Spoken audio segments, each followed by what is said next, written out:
I miss Diablo. I just want to play it. Let's see. Maybe I can, and beta is still open. This game cannot be played. Come on. Wait, what? Into the Endgame, Diablo? A new video released on their channel? New infos? That's insane! We have to talk about it. Hey, my name is Neonecolot, and we got some big news to discuss. Blizzard released a new video about the endgame systems of Diablo 4.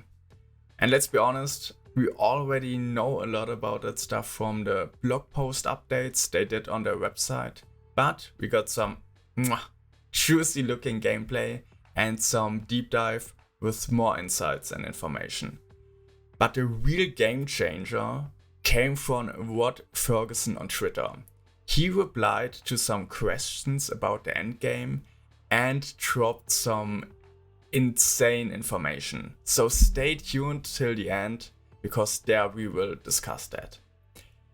Before the video actually starts and they talk about the endgame system, we get some cool information about a character from D2, Endariel. Who's Endariel? Endariel is a lesser evil, and we will meet her again. In Diablo 2 Remastered she got a new model, and it will continue. She will get another new model in D4 where we will fight her. I'm excited for that. It's something spicy. It's nice seeing those old characters. The first information Blizzard shared with us was about capstone dungeons, and I love that idea. You have to beat these special dungeons to increase the difficulty of your world tier. Why should you increase the difficulty of your world tier?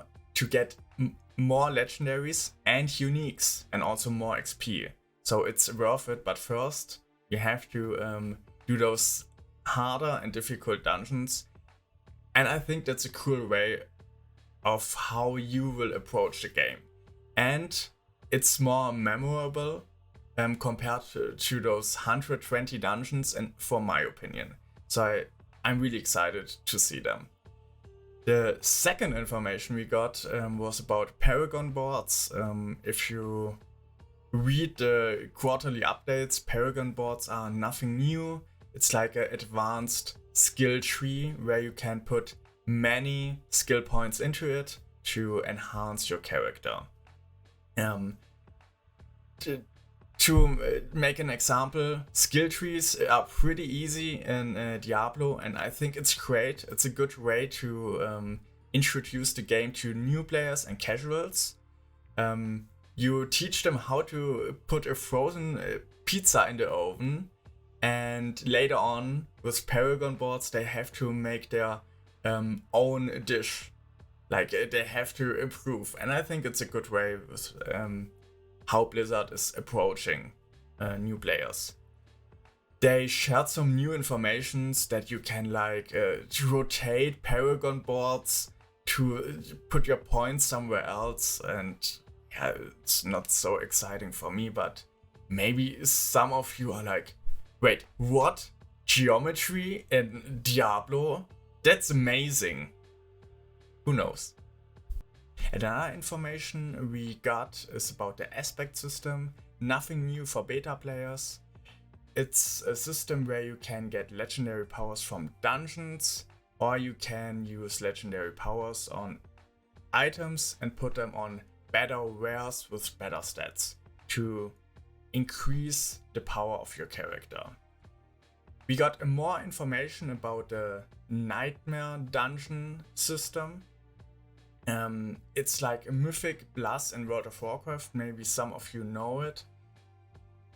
You can enhance dungeons, make them more difficult, and the new information we received from Blizzard was that also the environment will change, and you have to do more objectives in those dungeons. So the gameplay will be a lot different.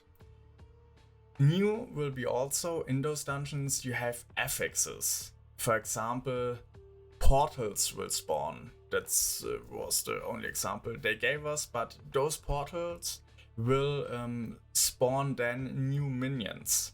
from different zones.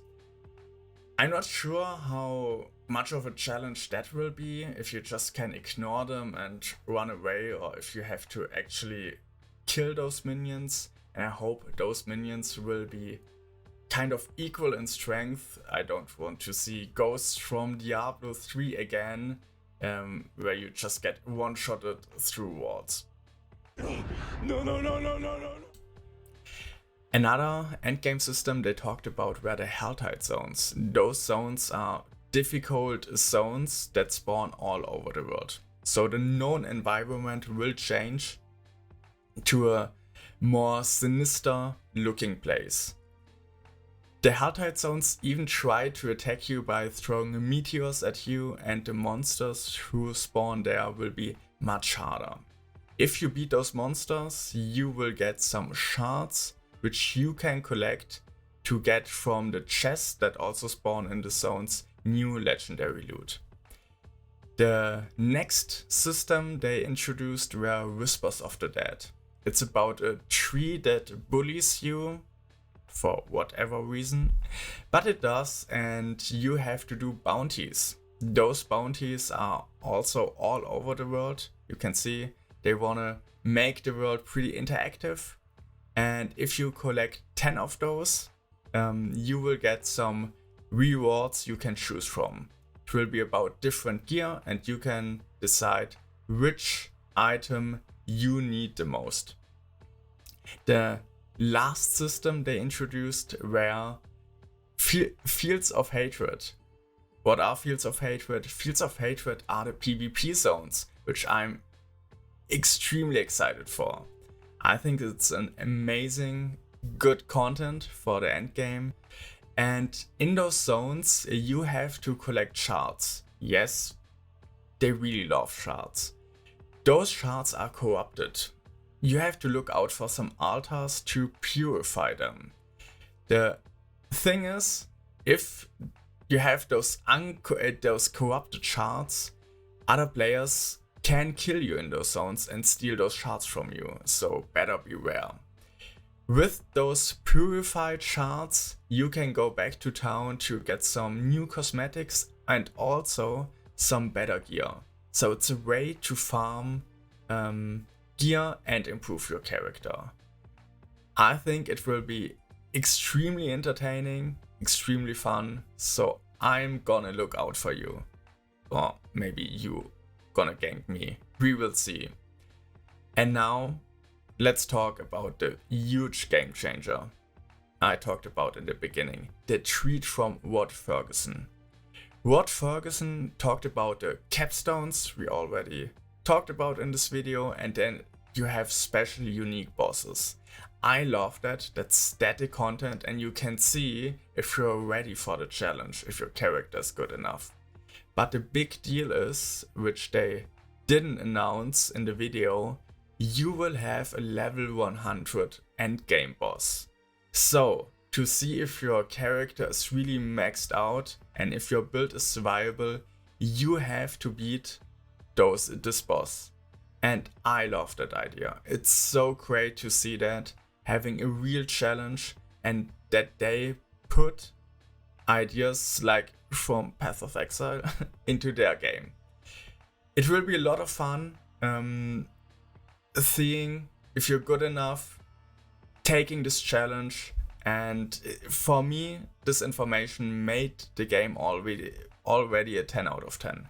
I was kind of scared about the endgame system, and I thought the game will be good, but maybe kind of lackluster, but that's really big for me.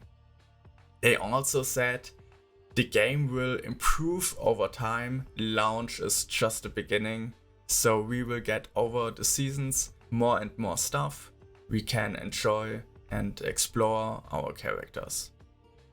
If you liked this video, leave a like, leave a follow, because on Saturday I will release a new video about classes and make a tier list system, so you know which class will be good. It's my prediction about the endgame.